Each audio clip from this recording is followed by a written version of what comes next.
I stand before you tonight as a 2019 valedictorian. This time last year, I found out that I was in the running for this title. It was then that I decided I wanted it. So, I worked hard for it. I sacrificed for it. And yes, I stressed for it.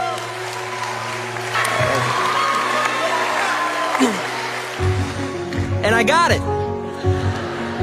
And at our senior awards ceremony, it felt so good when I heard my name announced with this title. It was so good. For about 15 seconds. Yeah, 15 seconds of my heart racing and my adrenaline pumping. 15 seconds of, yeah, I won! 15 seconds of being at the top of the pile of all my accomplishments. And it felt euphoric. But there must come a 16th second. And on that 16th second, I sat down in my seat, I looked at my silver stole that says valedictorian, and I thought, that's it? What just happened? Why am I not feeling anything else? To be honest, I don't even know what I was expecting. A parade of balloons to drop? Or maybe I was hoping that all of my problems would fade away in comparison to this amazing achievement. But none of that happened, not even in my heart. I felt nothing. I was shocked. This was a huge problem for me, and I needed to figure out why. So here was my thought process. Working hard is good.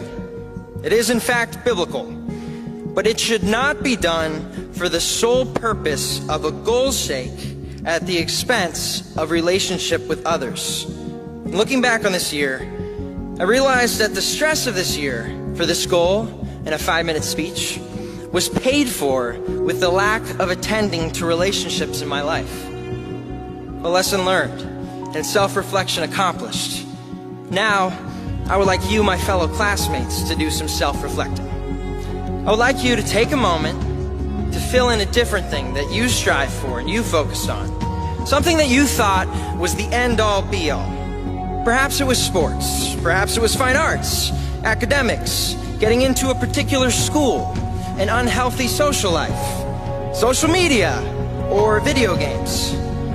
Friends, we are about to launch into life, and we haven't messed anything up yet. Now think, instead of academics taking your focus off your important relationships, it was your career you chose over your spouse. Instead of sports, it's money that you pursue at the detriment of your children. Instead of just the Instagram-worthy picture, it's striving to be famous at the expense of time with your friends because now you're too self-involved. I'm well aware that this is kind of a downer speech, but I don't care. Because a lesson learned should be a lesson shared. Now, I'm glad that I have only made this mistake of striving for something that is in the light of eternity not important for just 1 year. I can't imagine if I had learned this at 50 or at the end of my life. Here's the lesson. Have no regrets in the 16th second. Nothing is more important than your healthy relationships. Nothing. Not your goals, not your successes. Here's why. Relationships are where we get to influence, impact, and change people's lives. Your life cannot be meaningful without them. And we are put on this earth by our Creator, and we all have a purpose, to advance God's kingdom that all may be saved. And how we all go about that, that's what's different.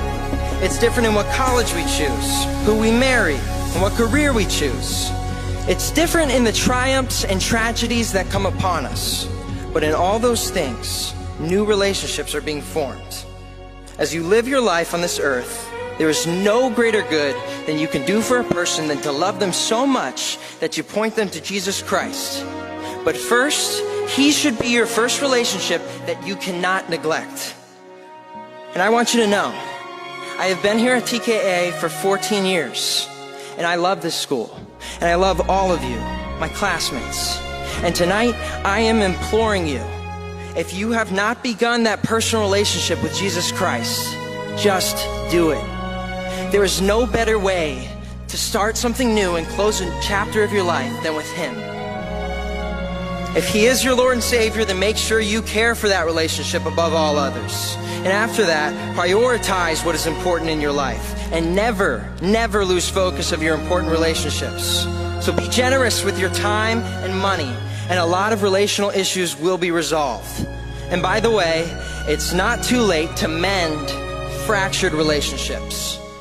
Any friends you haven't spoken to in a while because of your pride, parents whom you disrespected, and teachers who you never thanked. Just do it. Humble yourself. Start a conversation. Have no regrets in the 16th second. In conclusion, this has been one of the hundreds of life lessons I have learned at the King's Academy, and that has been more valuable than academics. So thank you to all who have taken the time to teach each of us our lessons. And once again, thank you to our parents who have been the main source of our lesson learning. We did it. You and us. And we love you for your sacrifice to put us at King's and for putting up with our attitudes along the way.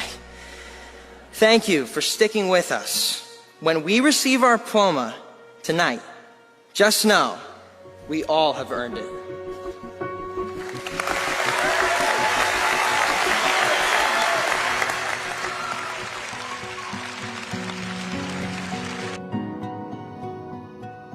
El discurso de Kyle fue titulado El Segundo 16 y se tornó viral en internet.